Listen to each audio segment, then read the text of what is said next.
afternoon, wherever you might be, to our ICDR Americas Conference. It's a pleasure to be with you, and we recognize it's virtual, and but we feel this is a great venue to exchange ideas and to participate and have an interactive session and some other.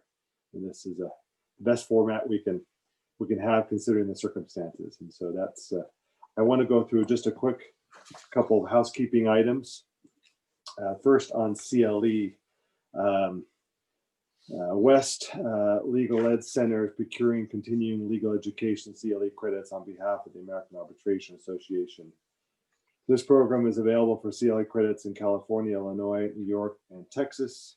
If you are licensed in a different jurisdiction, you will be able to request a general certificate that you will be able to submit to your own for your own certificate. We recommend that you verify your jurisdiction allows submission by attorneys for this type of course. Approximately a week following the program, you will receive an email with instructions to request CLE certificate from AAA Education Services. Make sure that doesn't go to your spam or other folder. To be able to allow you to receive CLE, you need to, we send everybody a CLE form to write down code words throughout the conference. If you would like to receive the CLE by attending, please make sure that you keep track of the CLE code words as they are provided. There's again 3 or 4 in each session. There'll be a total of 17 words dispersed throughout the conference. You will be required to give these words in order to receive the CLE. The AAA will not provide these words post-program, so it's important to keep track of these during the sessions. Also, as we are in a plenary type setting, we would invite everybody to turn off your camera and microphone. And as we are in the Tertulia sessions here in a little bit, we'll invite you to please turn your camera on and to obviously microphones as you speak. I want to take a minute now and turn the time over to Eric Tuchmann, our Senior Vice President, General Counsel for the AAA and ICDR, really heads and directs all of our efforts for ICDR. Eric, let me turn the time over to you. Thank you, Steve, and welcome to the 2020 ICDR Americas Conference, everybody. We have a very large number of attendees registered for today's program. And of course, it's no mystery that that's one of the benefits of Zoom and a virtual presence, is that you're able to engage with larger numbers of people that you otherwise wouldn't have the ability to do. At the same time, we certainly miss the in-person and individual interaction that we have with many of you. So again, thank you all for engaging with us today, and a particular thanks also to our distinguished experts serving as moderators and reporters for our Tertulia sessions. Our thanks really to each of them for being engaged with us as well. ICDR Tertulia sessions traditionally take place in person, and we've got this wonderful tradition. Steve in particular has been involved in a number of these, but the benefit of them really is the interaction among participants. And as I say, although we're meeting today, we're really determined to get that same level of interaction, involvement, and the benefit of the thoughts of all of you during the breakout sessions. Also, as we wind down 2020 and very much look forward to 2021, I'm afraid we've got as we keep on hearing about, a few tough months ahead of us, but there is some light at the end of the tunnel, we're hoping. But at this time of the year, we traditionally look back on our activities for the ICDR and the AAA. And 2020 has been unprecedented as we look back on the year in many respects. But we've been extremely busy.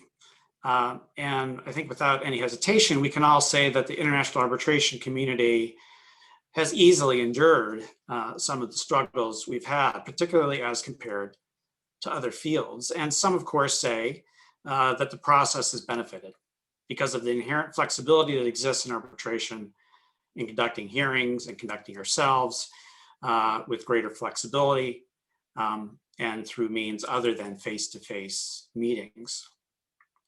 And so what has the AAA ICDR been doing? We've really hosted now large numbers of virtual sessions. And within that category, I'm including both things like evidentiary hearings, preliminary conferences, and the like, the types of things that used to be done in person.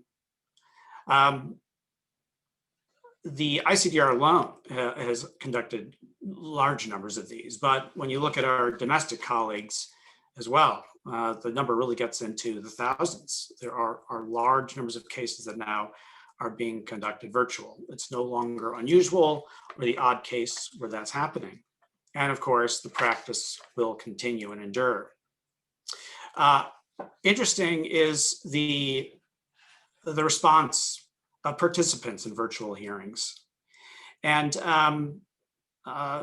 over time, you, of course, get the benefit of what we sort of call a critical mass, enough people to really make some affirmative conclusions about whether their experiences with hearings that are not necessarily in person and instead are going to be conducted virtually will endure into the future. And I think it's fair to say that it will in many respects.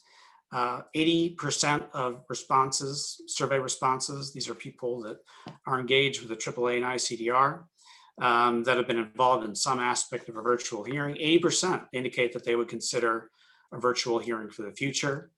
And also report high levels of satisfaction with virtual hearings. And that's a change from the very early days where it was unusual, technologically difficult, and it seemed as though there were lots of obstacles. People have quickly overcome those.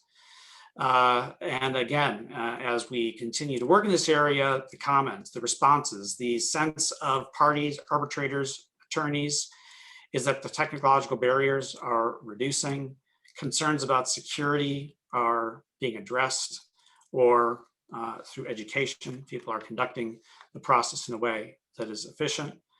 Of course, it's no surprise that virtual hearings are much more acceptable, productive, and probably will endure in the future for smaller value claims or high value claim, I should say high volume claims of small dollar value.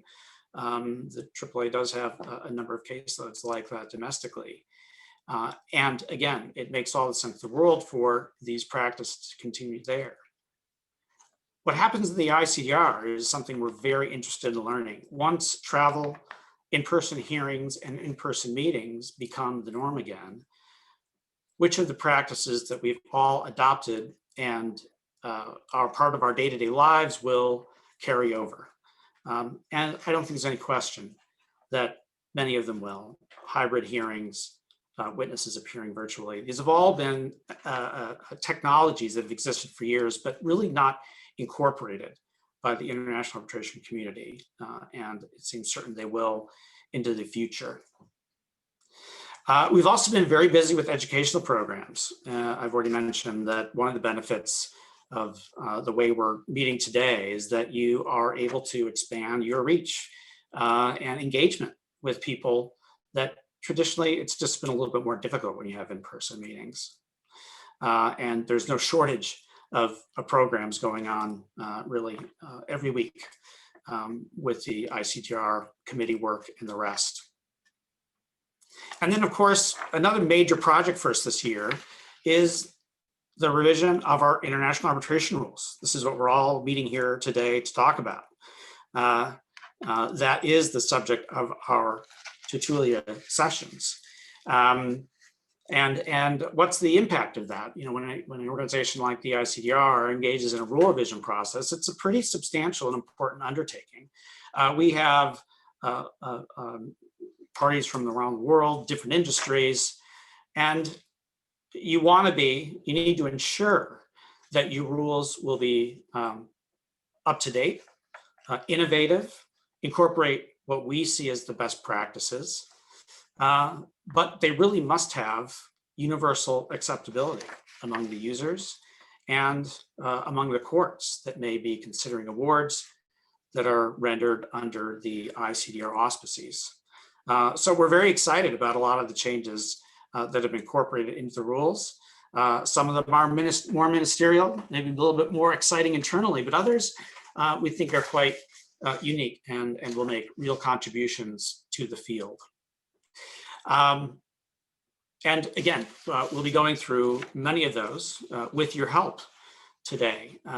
Although we feel as though the rules are in somewhat final form, they're never final until they're final. And part of the process is understanding what the views of potential parties, arbitrators, and those involved in the arbitration, how they will perceive the rules, how they will welcome them, and how they may challenge them. So again, we look forward to your very important and significant and what heartfelt, might I say, reactions to the issues you'll be discussing today. And with that, again, thank you for all attending. And Steve is going to describe how we're going to disperse. Great, thank you, Eric. It's I also want to add my thanks to really all of our faculty and moderators and reporters for this conference. They've put in a lot of effort, and we thank them for leading our discussions and for all of you for really attending. A good group, virtual world attendance is different from real world attendance when you have to buy an airline ticket. And so, but we've got a great group. And so here, let me start off with our first CLE code word that you can note down, and that is jurisdiction. So the CLE code word is jurisdiction. And you'll get 3 more during this session. And so that's that. So the tertulias are really opportunity for everybody to be in smaller groups and discuss their thoughts. We shared with everybody kind of draft changes of the rules and some questions that we thought would be helpful for discussion purposes. Each of these groups will have kind of 2 or 3 questions assigned to focus on, so we get feedback on each. And then where time permits, the group will be able to discuss other topics. And so that's the background a little bit. Eric gave a great introduction as to kind of the framework of what we put into this effort with rule changes. We have a rules committee that many are involved in this program, and also other committees that help review and people from around the world. And so this is going to be great feedback for us as well. So we look forward to that. As we get into the other session later on, we want to use the chat function for questions, and that'll be, again, not for Tertulia necessarily, but mostly for the corporate counsel session that will follow this. So with that, I want to thank Rafael Carmon. He's been fantastic, really the star of the show today. Anything else we're missing, Rafa, as we go into this Tertulia breakouts? No, thank you very much, Steve. You're too kind, definitely. What I will just say, I'm going to open the breakout room. So just in terms of logistics, you receive a notification that it will invite you to join the breakout room. So please click there, and then you'll be in the Tertulia style session. I'm going to now allow you to unmute yourself, and you can also turn on your camera during the Tertulia session.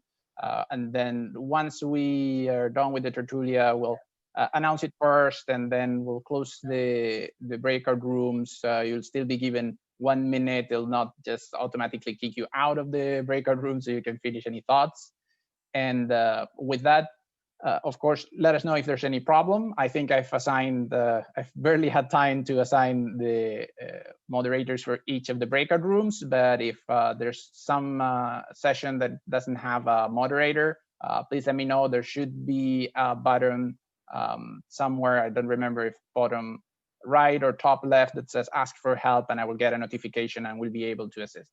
So with that, I'll open the breakout rooms now, and you're invited to join and have a interesting Tertulia discussion. Everybody has access to the program and their background, and so that's again a little bit of of who our group is. I want to start our discussion today and start with Mimi, and really thinking again over the past 9 months and the lessons we've learned generally and after this and so on. What do you consider to be the most positive trend or trends in international arbitration mediation right now? Well, can you hear me okay? I wanted to say you. that first off. Okay, excellent. Well, first of all, thank you for having me. I'm very excited to be here and be part of this conversation. It's always good to see different people that you don't see in your own household that you've been isolated with. No offense to my family members. From my perspective, our team manages, just for some background, disputes all over the world. We manage the upstream docket for Chevron, and it's both litigation, mainly arbitration, I would say, but we do have litigation matters as well around the world. I think that in the what strikes me most in the debate about which is better, litigation or arbitration, I think international arbitration probably wins out on this post-pandemic or pandemic world that we're in. I think we've seen the practitioners and arbitrators, the whole community really pivot very quickly and relatively seamlessly to adapt to this new environment, this virtual environment. And even though many, were somewhat reluctant to have a hearing, and of course at the time when this whole thing started, no one knew we would be soon celebrating, the holidays, still sheltered in place, not knowing how long this was going to take. I think many were very reluctant, and I was part of a lot of those conversations, to ever hold a hearing virtually.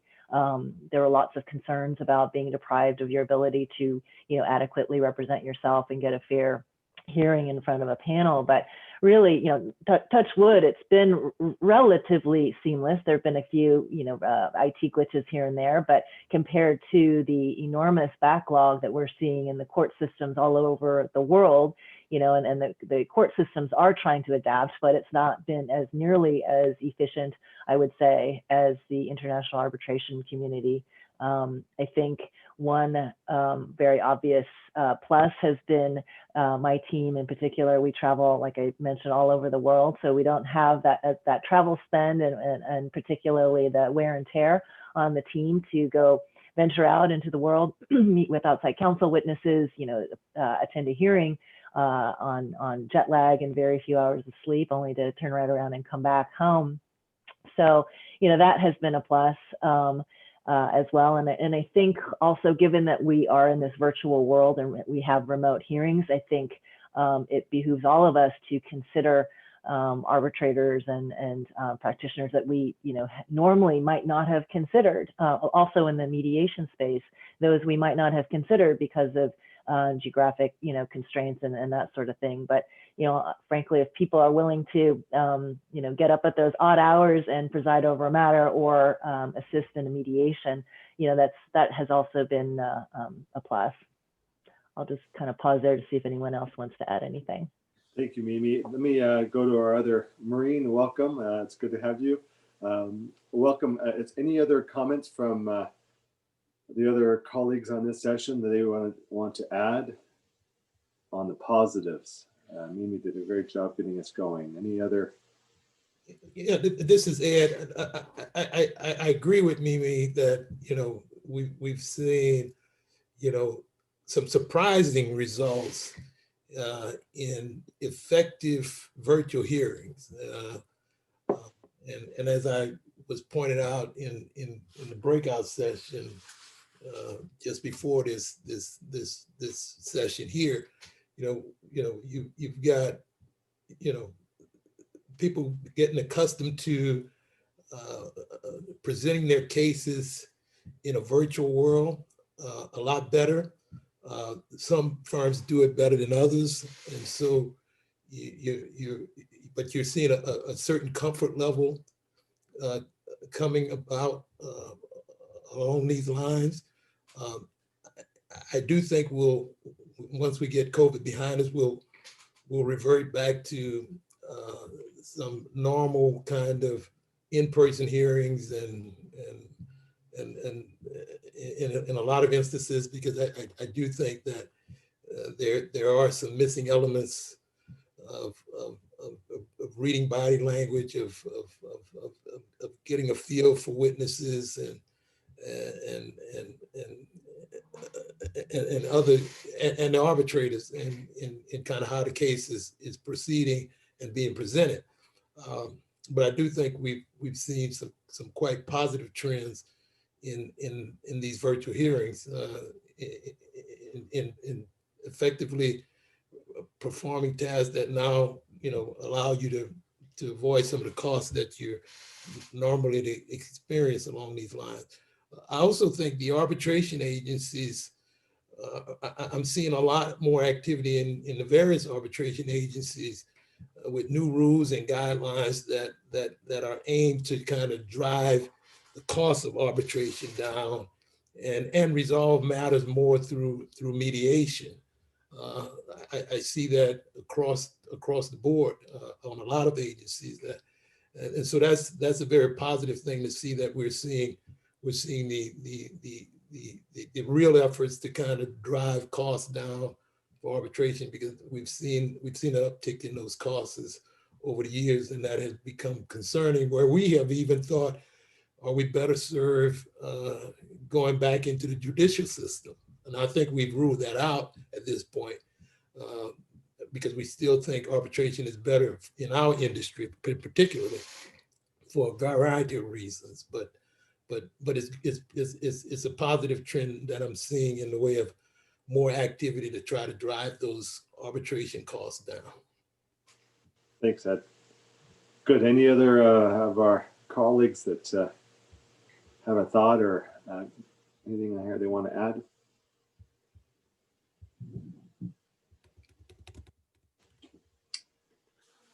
So just let me move on to just a comment on the institutional view here on a positive level. We were really fortunate. We've had a business continuity plan that's been in place for a long, long time, and not quite anticipated for a pandemic. But on a fortunate side, we've been able to really maintain administration day to day throughout this whole ordeal in March and throughout. And being able to work virtually, we became very proficient in Zoom quickly, and so those are I think some of the things Mimi touched on as well that are really critical and important and good. I like some of the thoughts. I know Ed brought up some of the concerns a little bit, or at least the uncertainties we have going forward. But that's a great discussion getting going. I want to focus here on just our faculty discussion for a little bit, and we'll save some time for questions at the end, mostly through chat if we do that. But let me turn now to Ethan, and I wanted to just get his feedback on considered to be the most concerning trends in international arbitration mediation right now, and these can be pandemic related or not. Ethan, I'd love your feedback on this. Sure. First, thanks. First of all, thank you both to the ICDR and for Steve for inviting me to be a part of this. I really appreciate it. I'll break it up quickly into two sort of groups. With the first is the trends in the COVID situation, as Mimi and Ed both sort of alluded to. There's a different set of skill sets that are now needed. You might have the best arbitrator or counsel in the world, but if they're really, really on the low end of tech savviness, they can't perform. Or if you had counsel who, what they really did was they excelled at the emotional connection in the room, if they can't convey that across video, they're not as effective counsel. So, and I don't know that that's necessarily a good or a bad thing, but you have to evaluate both your panel and your representatives differently in a COVID environment than you might have before. And it's there can be different skill sets at play.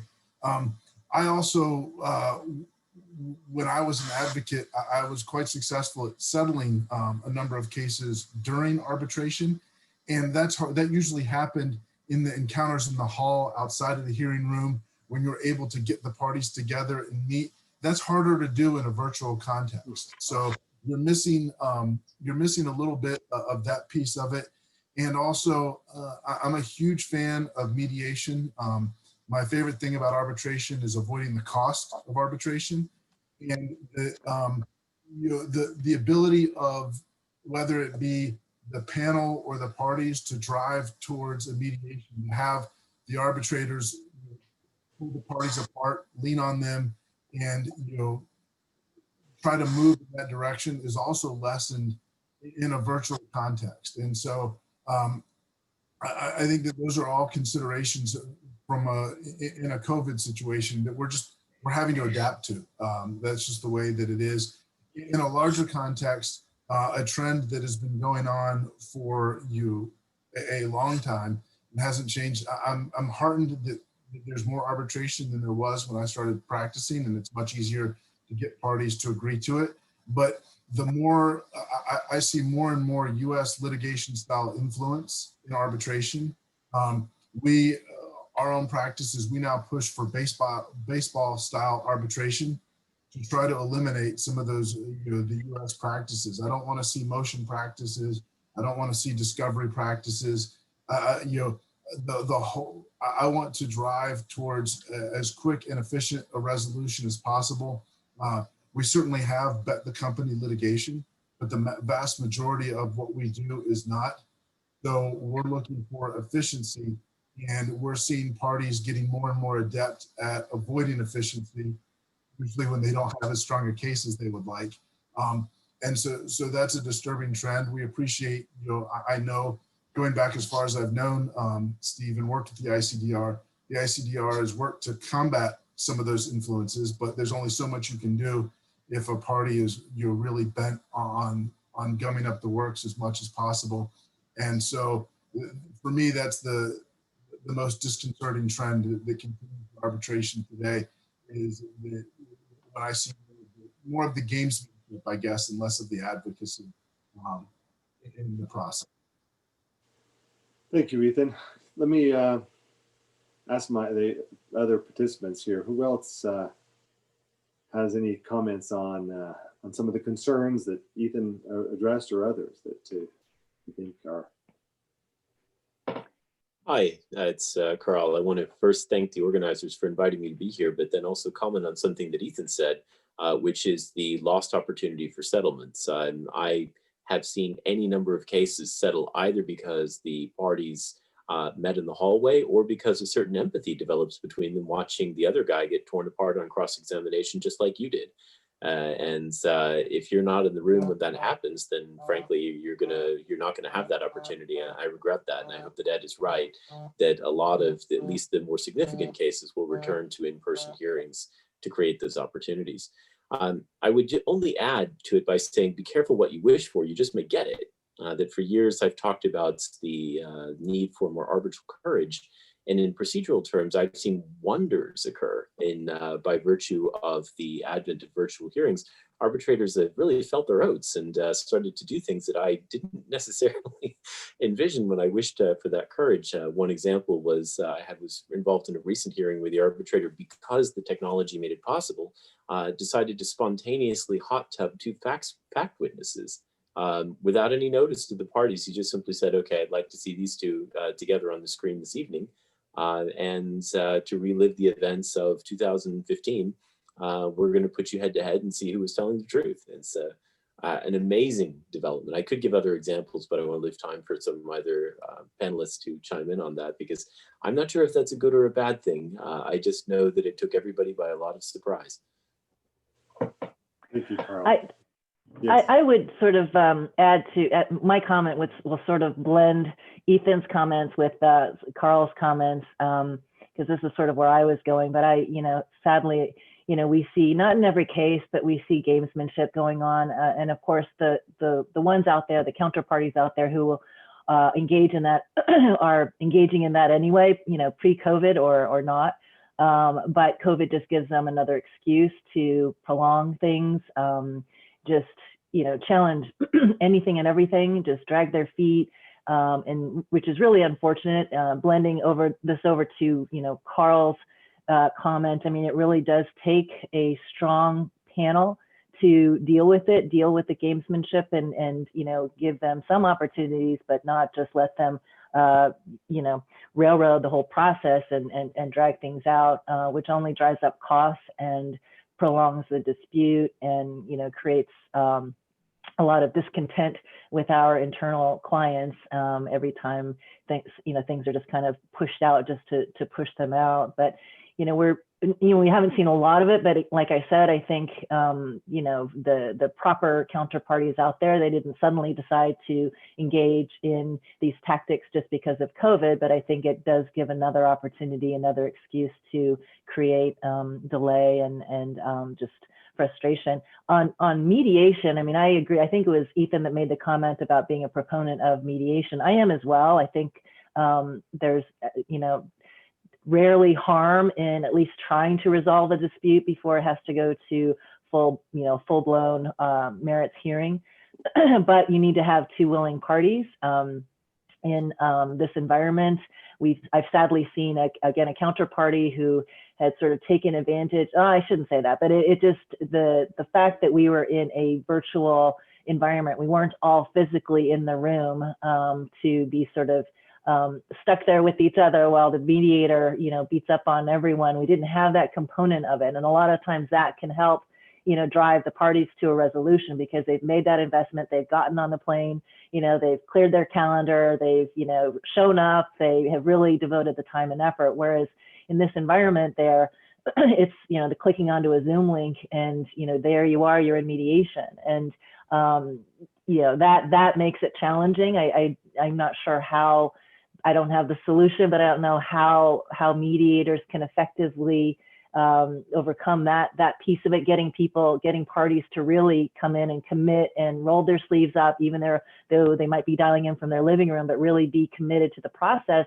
That's a challenge. And then if you throw in, you know, global disputes where you've got, you know, we just did a mediation where it had to be done in multiple tranches, and you really lose momentum, right? Once you start to have a dialogue, then it's like, all right, that's it for today. You know, we're going to reconvene in 6 hours to do the next, you know, 2-hour session. But you really, you know, at the end of the day, I think you kind of have to make those allowances because of the time differences and people's availability, and, you know, people can't work 24 hours around the clock to resolve a dispute. So anyway, just throwing those comments out there into the mix. Yeah, Some great comments. Thank you. This is Ed.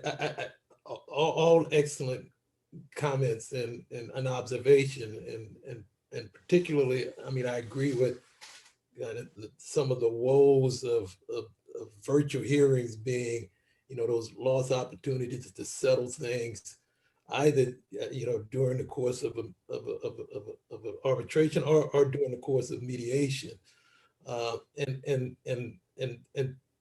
I think, you know, the tech side of putting on a case in this virtual world is really changing the landscape a lot for a lot of lawyers.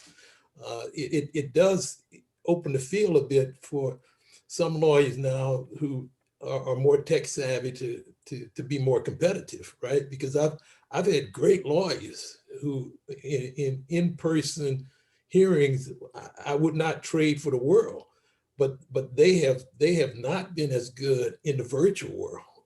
and that's both troublesome to some extent because you're losing out on some great lawyering in one instance, and it's helpful in some extent because you're now finding more tech savvy lawyers that can help the case, and so sometimes you can marry the two and put on a very effective case.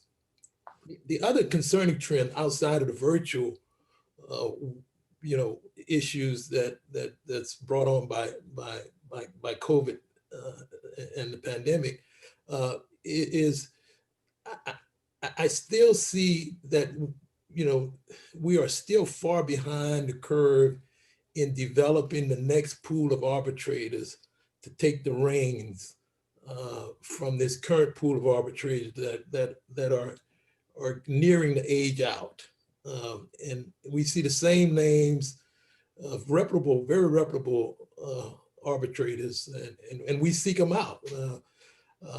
But there's the same name circled in the international arena, and I'm not seeing much success in getting new names on these panels so they can get the kind of reputation and experience needed to expand that pool of good arbitrators.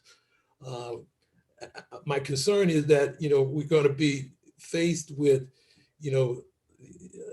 a large group of arbitrators retiring, and we're not going to have that new pool that people are familiar with in the pipeline to fill the gaps. And so we're going to be, struggling to find arbitrators among unknowns to deal with major cases.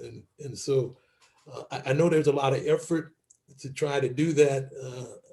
And I don't know what the answers are, but it is a concern I have that continues to trend in the international arena. And let me just jump in really quick on 2 points. One, the next CLE word, the second one of this session is counsel. And just as a backdrop institutionally, we're seeing actually quite a bit of, I think, rethinking, open-mindedness to the appointment of arbitrators. And so I think that pool, it's unique, obviously, under our circumstances, is expanding. Good. I don't know if there's any other comments. This has been fantastic on this point. Maureen, did you? Yes, I would Okay. like to raise one concern that I have, which probably goes much beyond just the dispute resolution. It's just what we are losing with COVID more generally. It's this, the fact that we're not having in-person interactions is not helping to create or to build in the same way the report and the trust building that we used to have in a person meetings. So I would say this is the general concern, and it goes beyond dispute resolution. It's also in our negotiation and contracts or with our colleagues. What we're losing from that is, I think, not palpable, but it's there, and I think it should be a concern. Thank you, Maureen.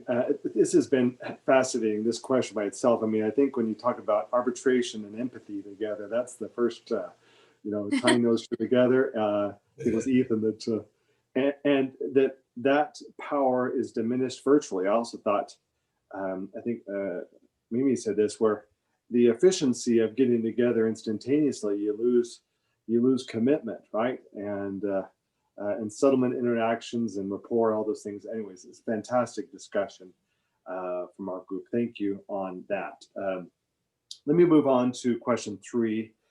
Carl, some have coined COVID-19 pandemic as a pivot point in our world of international dispute resolution. Do you agree? Why and why not? I think it's too soon to tell. That we've seen a lot of innovation. We've talked about some of it already, but the question is what will last? I'm interested to see whether Ed's prediction comes true. Certainly the share price of my company, Airbus, depends on it, that we're all going to get back on airplanes and go back just the way things were. But I also hear what Ethan's saying, that we've learned a lot in terms of how we can deal with maybe smaller value disputes that, frankly, if there's some gamesmanship going on and we don't see the opportunities being created for settlement because as we've all experienced, there are certain tribunals, et cetera, who are just not ready to deal with it. If we're required to attend mediations where we don't have confidence in the mediator or in the good faith of the other side, frankly, those may be better handled in a virtual setting until we get to can develop them to a point where the empathy, to use that word again, does seem to be ready to develop. I love some of the technological innovations we've seen. I'm impressed with how quickly some counsel have been able to adapt to the technical environment, but I am also not sure that any of us have yet really understood both its potentials and its drawbacks. I can say that I'm seeing a great deal of ad hoc settlements happen outside the mediation and the arbitration process, but I'm definitely seeing fewer settlements happen in mediations and within the arbitration process. That is not a good sign. And I think we have enough experience now to say that we can concretely say that we have some evidence that's developing here. I'd be interested in the experience of my colleagues, that pragmatism, which used to be a real feature of arbitration and mediation, is instead moving offline. And that the pragmatism that's driving some of the we need to get through this together type of settlements is not really being driven by the innovations of the arbitration and mediation process, most of which seem to be designed to keep the timetables going, keep the trains on time, rather than actually try to use the process for what it's really for. And I wrote an article last year that I would sort of say encapsulates some of my thoughts, arbitrating for settlement. And I went back and looked at that article sort of in reference to some of the things that we're seeing here. And a whole lot of what I was really encouraged about when I thought about these things just 1 year ago is missing from the current process, because we're focusing on the technology and not on the, I believe, one of the primary missions of dispute resolution, which is resolution rather than dispute. And for me, I think it's too soon to tell. I will not judge based on how much money we save, because it's indifferent. At the end of the day, we only make these investments in dispute resolution, mediation, or arbitration, or anything else, because it costs less to do that than it does to keep fighting forever. And for me, I really want to focus on something Mimi said, which is we're in the business of business. We're not in the business of disputes. And we're effectively trying to get results for our clients.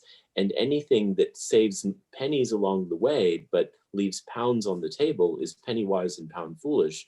And I don't think we yet have the evidence to say that the pennies we're saving on international airfares are worth the pounds we may be losing because we didn't clear our schedules, and we're not looking, to get back to our bosses and say we brought home a settlement on that big case because we can just click the Zoom off and go back to the next one, and we didn't spend a penny. Yeah, I agree with a lot of those comments that Carl just made, and I think that to the question, is it a pivot point? I mean, I think it has been a pivot point. We've all pivoted. Every business around, everywhere you look at us. We're having this conversation virtually. Back in March, April, being part of other conferences and their planning committees, it's like, oh well, should we just keep postponing, or what should we do? I mean, the restaurant that you love to go to, if they're going to succeed, they're pivoting it, and I think that is what has changed in the world. But I agree with Carl, it's too soon to tell. I think it's too soon to tell how far we will go back, what practices we've learned and adapted to in this pandemic world, what will remain. I think that there are definitely opportunities that this pandemic has created for really every industry, every part of our lives, to sort of, hit pause, not necessarily reset, but pause and kind of think about, are we being the most efficient? I've had this conversation many times in circles like these, or internally as well, asked, well, once we have a vaccine and once we can travel again, is it, business as usual? I don't think it's business as usual. We'll take an even more critical look on, do we really need to get on a plane? But the virtual experience is not a replacement. I think to Maureen's comment earlier, we're all, really missing out on being together, being in a room, the synergies that naturally just sort of develop when we're all together. But I think everyone is doing the best they can, because you really can't hit the pause button on the world, for a year or whatever amount of time. Business must go on as best it can. So, I think that there are opportunities. I think you don't want to, I think Carl was sort of alluding to this point as well. You don't want to overcorrect and say, okay, we'll just do everything virtually. I don't think that's the answer. But it'll be interesting to see where we land. I think typically with any sort of shift in approach, you kind of, the real value and the real value add changes will remain in place, will remain intact. And the ones that were sort of less so, will sort of go to the wayside, with time. Thanks, Mimi. Any other of our colleagues that want to add in? So I agree with what Carl and Mimi have said, and to tie in Ed's point before, it's definitely a pivot point. The question that we're all sort of wondering is how far and how fast do we pivot back once we're on the other side of this? I'm very looking forward to getting back in one of Carl's airplanes as soon as I possibly can. I absolutely cannot wait. The frustration, while I enjoy working from home, there's some definite advantages. The frustration that I've had with a number of deals where I've said, if I can just get in the room with the other side, I can close this. I've had negotiations that have taken 6 months that I could have closed in 3 days if we could have been in the same room. And I've seen it over and over. So I definitely think that I'll be doing, Zoom calls or Zoom equivalents for the rest of my life. But I think that I've gotten on my last business trip and it's going to be, to Mimi's point, how we navigate that balance to do it most effectively. Because at the end of the day, I don't make any money for my company. I facilitate my colleagues' ability to make money. That's what I do, is my role in in-house counsel. And I need to be able to do that as best I can and strike the balance between this virtual world and getting there in person and being able to use the empathy and use the sacrifice that Mimi talked about to do that effectively. And I can't do it as effectively this way as I could do it before. So I'm greatly looking forward to that pivot back. Excellent Yeah, comments. Who else jumped in? Yeah, this is it. I do think that it's a matter of, degree to where we are pivoting. I agree that we don't know where that point is, but I do think that we're looking at some things that's going to be around continuously, which I think is a good thing. I think that for certain hearings, the kind of one-day type hearings, I think those are going to be used. I think the use of virtual kind of hearing is going to be with us for a while. And I think that's a good thing, because you don't have to get on a plane and spend 3 days traveling back and forth across the world to have a one-day hearing. That could be done virtually. I do think, Carl, we'll be returning to the air. I think that's a safe bet. These cases are too large to continue to handle just in the virtual world and lose kind of that human interaction, in my view.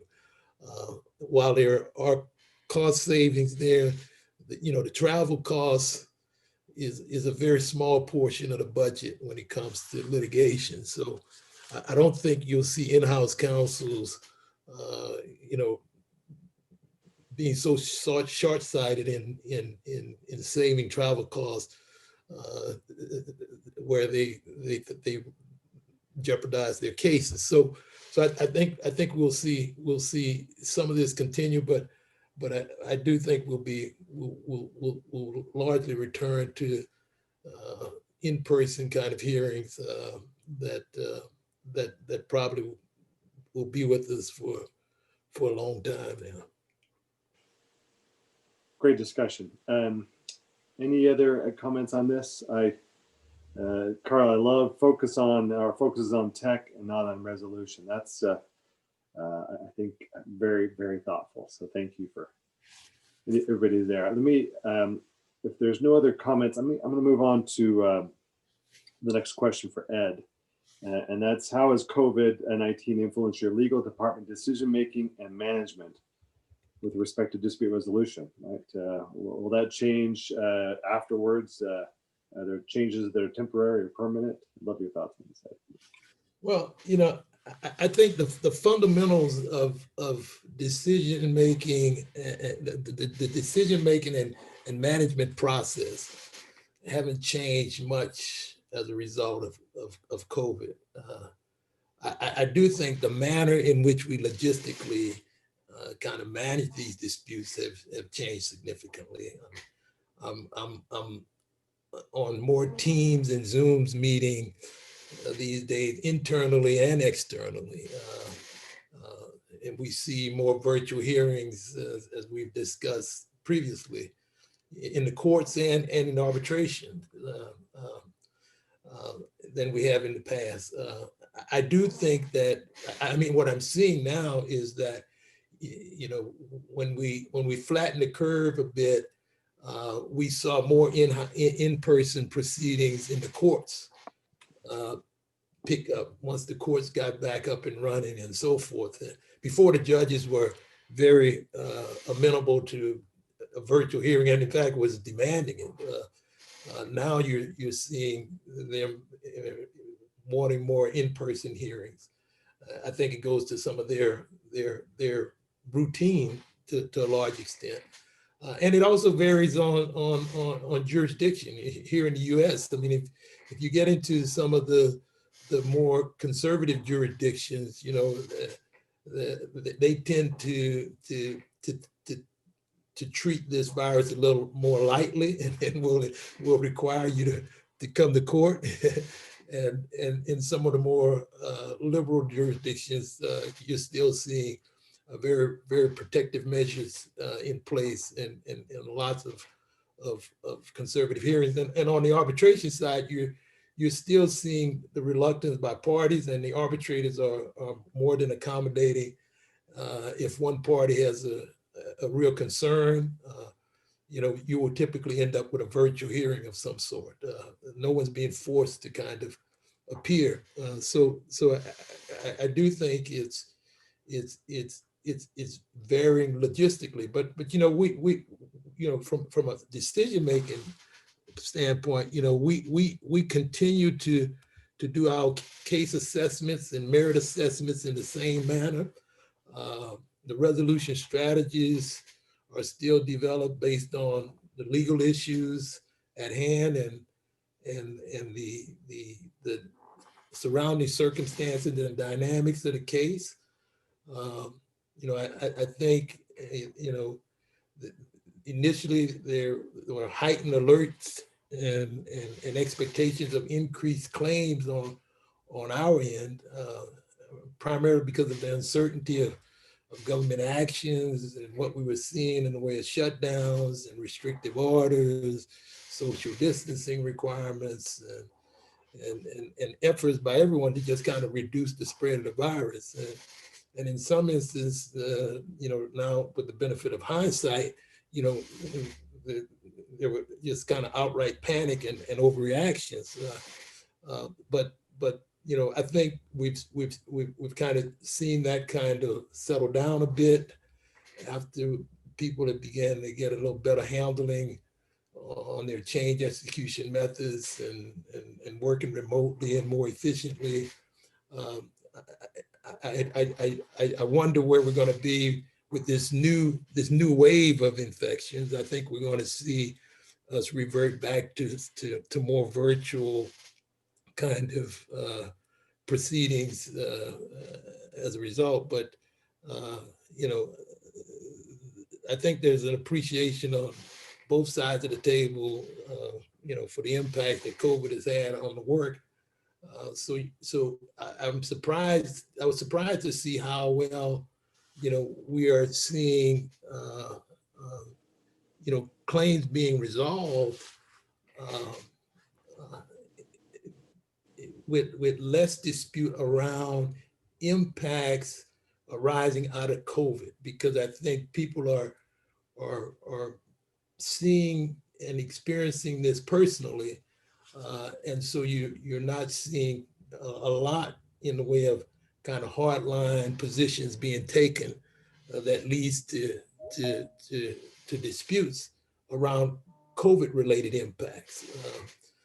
But your general mill of claims still exists out there that predated COVID. So I do think that we will continue to manage cases the way we've managed them, and that hasn't changed. Now, will that change in the coming months? You know, I think some things will, like I said before, revert back to traditional ways of doing things, and some things will have a more lasting effect as a result of COVID. You know. Thanks, Ed. The third CLE word is strategy. Strategy? Strategy is the third CLE word. Great. For your notes. Let me check with my colleagues. I've got another question for Ed, but I want to check with my colleagues to see whether they have comments on this question, you know, in terms of management and decision making. Anybody else want to add their thoughts here? You know, I will simply add, and it's not rocket science or anything new, but you know, despite the economic downturn and the impact it's had on our industry, and then COVID layered on top of all of that, I mean, for my disputes team, I mean, it's business as usual. We're fortunate that we have internal clients who still feel strongly about, you know, defending our rights under the contract and protecting the enterprise. So it's, you know, nothing out there like a fire sale or, you know, anything where we just want to get rid of disputes, anything like that. I mean, the same principle holds true. So it's really just the only thing that's shifted, I suppose, is just doing, as I think a lot of in-house legal departments are talking about, doing more with less and being that much more efficient.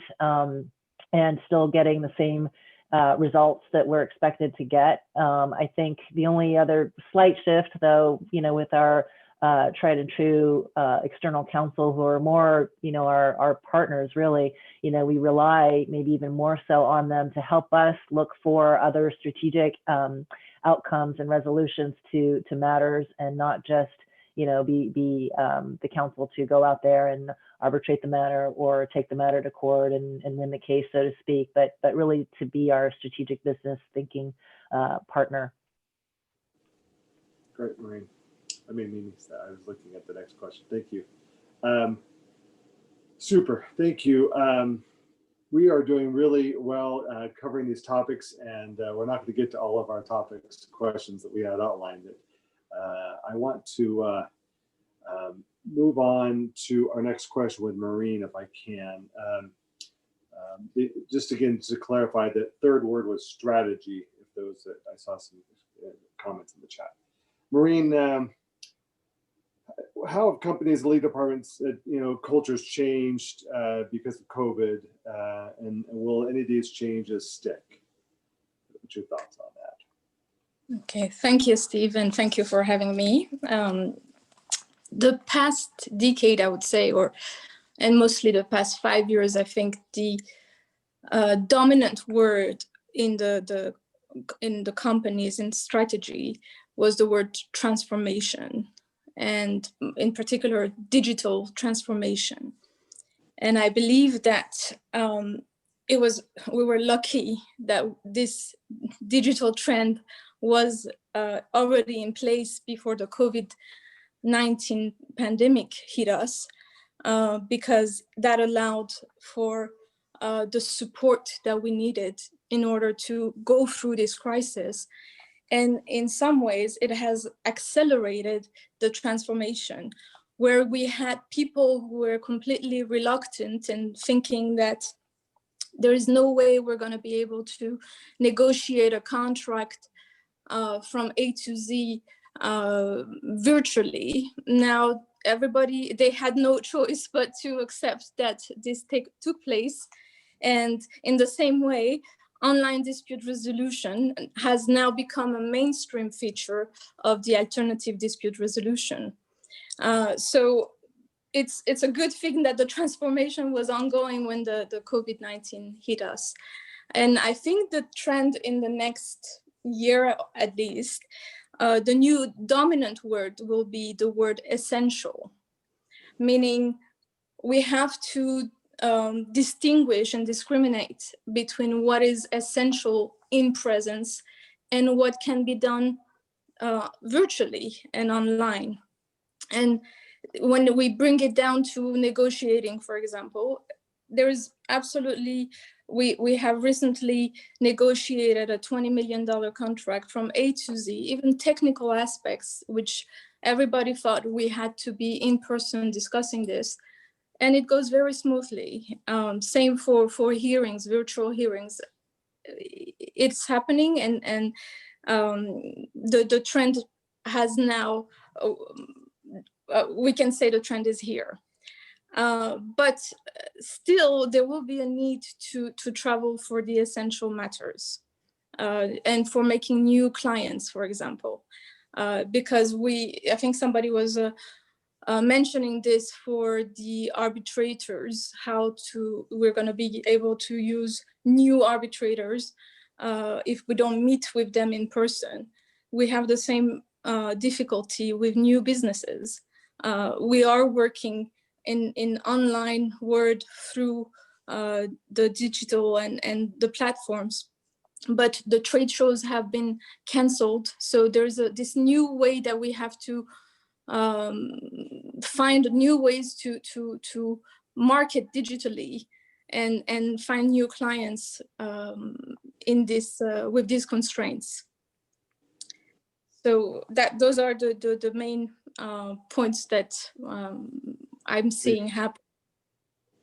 Thank you, Maureen. Let me, I've got just a couple thoughts here. I want to move on to the next question, and I'm going to just let you all know, with our time, I want to have everybody kind of give their concluding thoughts here in a minute. And if I have time to get to a question or two in there, I will.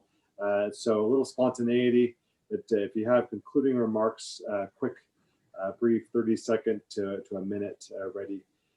Claudio, I really want to hear from your thoughts on kind of philosophies that have changed on drafting and doing business now and going forward. I'd love to have your thoughts on that.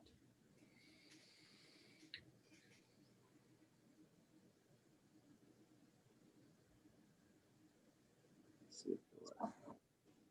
Claudio, did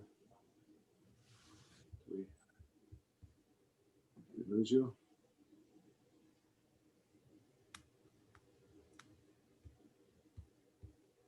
I'll jump in while you're looking for Claudio, if that helps. So just some closing thoughts or takeaways from our session. I think as we've all of the panelists have been commenting on, I mean, it's technology, it's adaptability, making this shift and doing the best you can as we all continue to move forward. For the in-house perspective, it's, we're expected to achieve the same outcomes, doing with far less and working what turns out to be longer hours because your work and personal space have just melded together, and there's no escape there. But I mean, there are a lot of efficiencies that we've seized upon and have taken advantage of. So I guess I would just say, we continue for our purposes internally, it's just continuing to adapt. Move forward, taking advantage of technology. I think we're just seeing the beginning of where technology is going to take us in this virtual world. Putting aside how far we go with this sense of working remotely and how far we pivot back to the normal world as we used to know it. Thanks, Mimi. Good. Who else is ready to kind of give us their summary? Ethan? I'll jump in and add to Mimi. What I've seen is a tremendous amount of resiliency, both within my business, but also within the legal community. We have adapted pretty quickly, and we've proven that we can still get our work done even if we can't go into the office, that we're not about to let something drop or something fail. I mentioned before my eagerness to pivot back, but I think we're going to continue to show that resiliency as we do make changes. There's going to be people who don't go back to the office because they've decided that the home environment works better for them. I'm not going to be one of those people, but you'll see that. And there's definitely been a strength in the business and in the legal community. I mean, we still got a lot to overcome, but it's been somewhat heartening to see, how these changes have been quickly adapted into our everyday and strategic practices. Thank you, Ethan. We've seen technology develop over the course of the last 20 years, actually, and particularly in the last 10 years to some amazing heights. And it has amazed me at times when I'm in a courtroom to see how savvy we've seen the technology used in presenting evidence and what have you. And in the virtual world, we're even seeing that raise the bar significantly. And I'm seeing some amazing things there, but I'm also seeing some disadvantages where we don't have that human reaction that that I think is hampering things in some areas, and so I do think we'll be back to that eventually, but it is quite exciting to see kind of, you know, technology kind of driving so much these days in this virtual world, and I don't see us turning back away from a lot of that. So I think we'll see that for a long period of time. Great. Maybe Steve, if I can just build on that and say that there's an axiom in research and technology which says that human beings consistently overestimate the effect of technology or the improvement of technology in 2 years, but they consistently underestimate the impact of that technology in 10. And I think that, you know, coming back to what we were talking about earlier, where's all this going? Too soon to tell, but we're likely to overestimate its impact in the near term and dramatically underestimate its impact in the longer term. Yeah. Well said. Well said, thanks. Maureen, did we get any concluding thoughts from you? Well, we're seeing really amazing things happening in the industry right now, where we have startup production lines, still production lines remotely. We are using more and more 3D glasses. I mean, all of that is thanks to this epidemic. And yes, we are traveling less, but we understand that maybe we were traveling too much. And this is the positive that comes out of this COVID-19 is being able to determine that. Wonderful. Thank you all for your concluding thoughts and things. I wanted just to, we've got a couple minutes here, and I saw a question earlier that I thought was interesting. And so if you'll just give me a little bit here, and I've opened this to anyone. Ed, you referred to this earlier a little bit, is kind of what makes someone good virtually as an arbitrator and an advocate is the question that I have for you. And you, Ed, you distinguish between in-person and online, and sometimes that doesn't always translate. So tell me, I'd love to have any thoughts from our faculty on this one. Yeah, no, it has been, you know, rewarding it to some extent, where we are seeking out new lawyers and what have you, and even a lot of consulting outfits that help with the virtual presentations, because you know, without the human interaction, I should say, you know, you've got certain lawyers that thrive in person. I mean, they are very good at reading body language. They are in their element, and then you put them in a virtual world where, in large measure, they're relying on others to kind of present things, and just the transition of their narration to someone else presenting documents for them, or just the stale setting where they don't have that you know, human environment that they're operating in. They're like fish out of water, and I've seen that kind of drastic drop on performance, and the virtual world, you know, you know, presentation is a big part of that. And so where you have lawyers that are savvy with the presentation, that may not be as savvy, you know, on the oratorical skills, you know, they all of a sudden become very competitive in this virtual environment. And I'm quite amazed by the arbitrators. The arbitrators they vary from those that are struggling to deal with the kind of virtual world of proceeding to to those that are thriving in it. And so I think that's a good thing. I think we'll see a lot of hearings will move away from kind of the in-person hearings in the future, where they weren't really needed for certain administrative hearings and that kind of thing, and people are getting comfortable with that. But you're seeing an adaptation by arbitrators and lawyers to this new environment we're in that is just both exciting and to some extent concerning, where I'm losing very good lawyers in some instances, but I'm gaining good lawyers on the other side at times. Thank you, Ed. We are at time to end our conference, and I really want to thank everybody for attending. We're still at a great number of people in our audience. I want to thank our faculty for this session. Sorry we lost Claudio. I'll reach out to him on this.